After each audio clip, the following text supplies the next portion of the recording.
Hi guys, पिछले part 2 तक हम लोगों ने पढ़ा केमिकल रिएक्शन इक्वेशन में टाइप्स ऑफ केमिकल रिएक्शन। अब टाइप ऑफ केमिकल रिएक्शन में हम लोगों ने ऑलरेडी 4 रिएक्शन पढ़ लिया है। पहला पढ़ा कॉम्बिनेशन रिएक्शन, दूसरा पढ़ा डिकम्पोजिशन रिएक्शन, तीसरा पढ़ा डिस्प्लेसमेंट केमिकल रिएक्शन और चौथा पढ़ा डबल डिस्प्लेसमेंट रिएक्शन। अब पांचवा पढ़ने जा रहे हैं ऑक्सीडेशन रिडक्शन रिएक्शन। तो ऑक्सीडेशन रिडक्शन रिएक्शन को समझने के लिए सबसे पहले हमको जानना होगा कि ऑक्सीडेशन क्या है और रिडक्शन क्या है, और दोनों मिल जाए तो कौन सा रिएक्शन कहलाएगा। तो सबसे पहले हम जानते हैं कि ऑक्सीडेशन किसे कहते हैं। तो ऑक्सीडेशन किसे कहते हैं, तो किसी removal of hydrogen from any substance is called oxidation. Removal of hydrogen from any substance is called oxidation. यहाँ हाइड्रोजन की बात हुई, अब यहीं अगर ऑक्सीजन की बात कहेंगे तो कहेंगे addition of oxygen to any substance is called oxidation. तो क्या बात समझे हम लोग कि किसी केमिकल रिएक्शन में किसी सब्सटेंस से हाइड्रोजन का हटना ऑक्सीडेशन कहलाता है, और किसी केमिकल रिएक्शन में ऑक्सीजन का ऐड होना कहलाता है ऑक्सीडेशन। तो ये तो हुआ ऑक्सीडेशन। अब एग्जांपल देखते हैं। तो एग्जांपल देखते हैं तो Cu को रिएक्शन कराते हैं हम ऑक्सीजन से, तो बनता है Cu। अब इसको बैलेंस करने के बाद बैलेंस्ड इक्वेशन रखा गया है। Cu को ऑक्सीजन से हम रिएक्शन कराते हैं तो CuO बनता है। यानी कि ऑक्सीडेशन के बारे में कहा हमने कि removal of hydrogen and addition of oxygen. तो यहाँ Cu के साथ हम देख रहे हैं कि ऑक्सीजन आके ऐड हो जा रहा है, यहाँ ऐड हो रहा है, इसलिए इस रिएक्शन को हम लोग कहते हैं ऑक्सीडेशन। ये क्या हुआ, यहाँ ऑक्सीजन Cu में ऐड हो गया, इसलिए ये ऑक्सीडेशन हुआ। Oxygen is combined with Cu, so it is called oxidation. तो ऑक्सीडेशन जाने। अब इसके बाद हम जानते हैं रिडक्शन क्या है।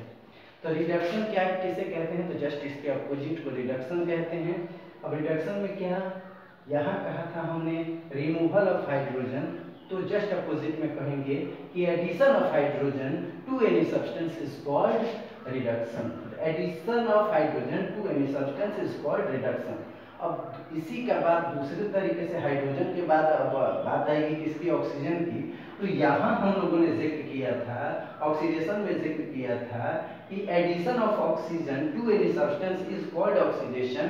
तो यहाँ हम लोग कहेंगे removal of oxygen from any substance is called reduction. यानी कि यहाँ के रिडक्शन में हाइड्रोजन ऐड होता है किसी सब्सटेंस से और ऑक्सीजन उस रिएक्शन में रिमूव होता है, इसे कहा रिडक्शन। अब इस रिडक्शन का एग्जांपल यहीं से देखें कि CuO का रिएक्शन हमने कराया H2 से। CuO का रिडक्शन कराया, CuO का हमने रिएक्शन कराया H2 से, तो यहाँ CuO अलोन हो गया और CuO से ऑक्सीजन जो है वह रिमूव हो गया।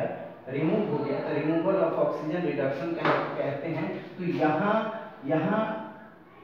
CuO का रिडक्शन हो गया, तो ये तो रिडक्शन हो गया। अब रिडक्शन के बाद हम लोग पॉइंट देते हैं, रिडक्शन के बाद पॉइंट देते हैं हम लोग कि ऑक्सीडेशन का भी जिक्र यहाँ करना है। तो यहाँ देखें हम कि CuO का रिएक्शन H2 से हुआ तो वो Cu प्लस H2O बना। यहाँ पहले पार्ट को हमने देख लिया कि यहाँ ऑक्सीजन रिमूव हुआ तो ये रिडक्शन कराया। अब हमको है, यहाँ है हाइड्रोजन है और हाइड्रोजन यहाँ एलोन है। अब यहाँ हाइड्रोजन जुड़ जा रहा है इससे ऑक्सीजन से, तो एडिशन ऑफ ऑक्सीजन हुआ। यहाँ एडिशन ऑफ ऑक्सीजन को ही कहते हैं हम क्या, एडिशन ऑफ ऑक्सीजन को ही कहते हैं addition of oxygen to any substance is called oxidation. तो एडिशन ऑफ ऑक्सीजन यहाँ हो रहा है, इसलिए इसे कहते हैं ऑक्सीडेशन। अब हम ध्यान से देखते हैं क्या, एक ऐसा रिएक्शन जिसमें ऑक्सीडेशन का प्रोसेस और रिडक्शन का प्रोसेस दोनों एक साथ हो रहा है, ऑक्सीडेशन का प्रोसेस और रिडक्शन का प्रोसेस दोनों एक साथ हो रहा है, यानी ऑक्सीडेशन और रिडक्शन दोनों एक साथ हो रहा है। ऑक्सीडेशन और रिडक्शन, ऑक्सीडेशन प्लस रिडक्शन दोनों साथ साथ चल रहा है। ऐसा रिएक्शन जिसमें ऑक्सीडेशन और रिडक्शन दोनों साथ साथ चल रहा है, तो क्यों ना हम लोग रिडक्शन के RED को अलग कर लें और ऑक्सीडेशन के OX को हम लोग चूज कर लें, रिडक्शन के रेड को चूज कर लें और ऑक्सीडेशन के OX को चूज कर लें, दोनों को मिला लें तो एक वर्ड बनता है REDOX, रेडॉक्स। और चूंकि इस रिएक्शन में ऑक्सीडेशन भी हो रहा है और रिडक्शन भी हो रहा है, इसलिए इस रिएक्शन को कहते हैं ऑक्सीडेशन रिडक्शन रिएक्शन, या इसी का दूसरा नाम है रेडॉक्स रिएक्शन। तो रेडॉक्स रिएक्शन किसे कहा, आई थिंक आप लोग समझ गए होंगे। क्योंकि ऑक्सीडेशन वैसा रिएक्शन जिसमें ऑक्सीडेशन और रिडक्शन एक साथ चलता हो, उस रिएक्शन को ऑक्सीडेशन रिडक्शन रिएक्शन कहते हैं। और चूंकि ऑक्सीडेशन रिडक्शन रिएक्शन में ऑक्सीडेशन से OX और रिडक्शन से RED को कंबाइन कर देते हैं तो बन जाता है रेडॉक्स, इसलिए ऑक्सीडेशन रिडक्शन रिएक्शन को हम लोग रेडॉक्स रिएक्शन भी कहते हैं। आई थिंक रेडॉक्स रिएक्शन आप लोग समझे होंगे।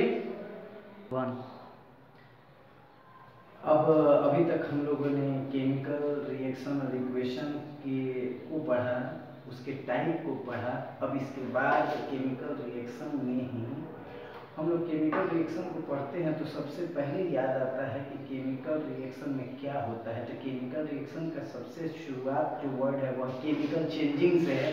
और केमिकल चेंजिंग किसे कहते हैं कि वह चेंज जो पुनः रिवर्स न हो सके, अर्थात जो इरिवर्सिबल चेंजिंग हो, उसी को केमिकल चेंजिंग कहते हैं। अब हमको केमिकल रिएक्शन के बारे में बताया, अब हमको कोरोजन के बारे में पढ़ना। कोरोजन क्या है, तो कोरोजन के बारे में हम लोग यही जानेंगे। कोरोजन एक लेयरिंग है, unwanted layering on metals, unwanted layering of metal, unwanted layering on metal is called corrosion. कैसे, दूसरी तरीके से डिफाइन करेंगे कि हम लोग देखते हैं कि किसी लोहे को, आयरन के रड को या आयरन को, मेटल्स को अगर हम लोग बाहर छोड़ देते हैं तो कुछ दिन बाद उस पर भूरा भूरा सा कलर दिखाई देने लगता है। अब हम लोग को ये भूरा भूरा कलर दिखाई देने लगता है। यही एक बात और याद करने की बात है कि कोई चीज़ नया रहता है तो उसमें खूब चमक रहता है, वही चीज़ जब पुराना होता जाता है तो उसकी चमक कुछ कम होने लगती है। ऐसा क्यों? क्योंकि बट नेचुरल है कि किसी भी चीज़ पर डस्ट पार्टिकल, मॉइस्चर, एयर वगैरह का इफेक्ट हो तो उस पर अनवांटेड थिंग्स का लेयर जमा हो जाता है। ऐसा ही कुछ मेटल्स पर भी होता है और मेटल्स पर एक layer, greenish brownish layer create होता है। उसी लेयर को अगर आयरन पे हो तो उसे हम रस्टिंग कहते हैं और कॉमन में हो तो उसी को कोरोजन कहते हैं। तो कोरोजन वर्ड को हम लोग समझे कि लेयर, एक तरह से देखें तो लेयरिंग है अनवांटेड थिंग्स का, किसी मेटल के ऊपर लेयरिंग को ही कोरोजन कहते हैं। तो आई थिंक आप लोग कोरोजन समझ गए होंगे, कोरोजन समझे। अब इस लेसन का सबसे लास्ट पॉइंट हम लोग को पढ़ना है, वह है रेंसिडिटी। रेंसिडिटी बहुत मज़ेदार वर्ड एक कहना चाहेंगे कि पहली बार जब रेंसिडिटी वर्ड हम अपने पढ़ने के समय में रेंसिडिटी वर्ड पढ़े थे तो आधा अधूरा पढ़ के रेंसिडिटी को रेन एसिड पढ़ लिए थे। और रेन एसिड समझ के हम वही समझे थे कि जापान में जो हुआ था वाटर के साथ एसिड का गिरना, हमने समझ लिया रेंसिडिटी। यहाँ इस लेसन में फिर हमने ध्यान से पढ़ा, तब हमने समझा वो रेंसिडिटी रेन एसिडिटी नहीं है। तब हमको समझ में आया कि रेंसिडिटी असल में है क्या। तो रेंसिडिटी क्या है? तो रेंसिडिटी वर्ड है, हम किसी भी चीज़ को, जब कोई खाना बनता है तो वो बनते समय बड़ा सुगंध देता है, बहुत अच्छा उसका स्मेल आता है और दूर से हम लोग पहचान पाते हैं कि वो क्यों बहुत सुगंधित लग रहा है ये फला बन रहा है, मीट बने तो हम लोग जान जाते हैं कि मीट बना है, खीर बना है तो खीर बन रहा है, दूर से ही हम लोग स्मेलिंग कर लेते हैं।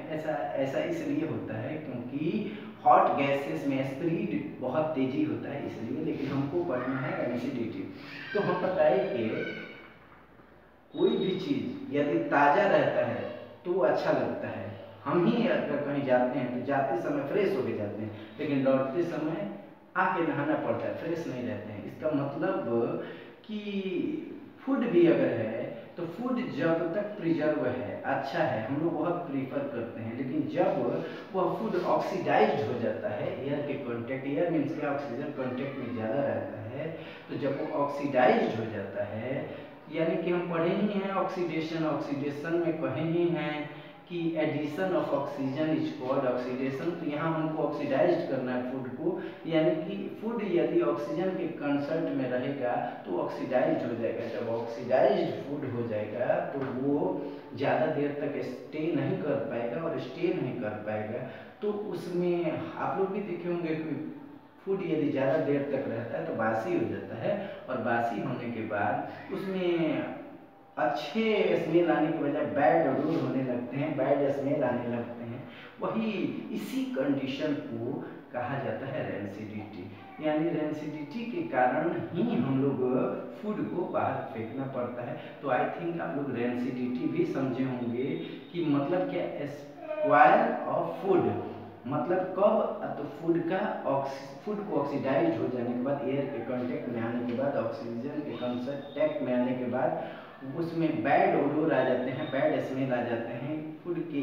इसी कंडीशन को रेंसिडिटी कहते हैं। आई थिंक आप लोग को समझ में आया होगा। और ये इस तरह से हम लोगों ने 10th चैप्टर के first lesson chemical reaction and equation का पूरा पार्ट पढ़ लिया। और अगर आप लोग केयर से इसे देखेंगे तो बहुत अच्छा से समझ में भी आएगा। हम भी पहली बार ही वीडियो बनाते चल रहे हैं।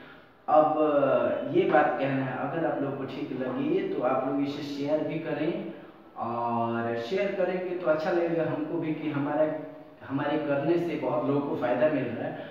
अगर शेयर करते हैं, अगर इसमें कोई कमी होता है तो हमारे कमेंट बॉक्स में लिख के ज़रूर डालेंगे कि हम इसे इम्प्रूव कर सकें, ये हमारे लिए बेनिफिशियल होगा। तो इसलिए वन रिक्वेस्ट मोर, अगर अच्छा लगे तो ज़रूर शेयर करेंगे और हमारे चैनल को सब्सक्राइब भी करेंगे। Thank you very much.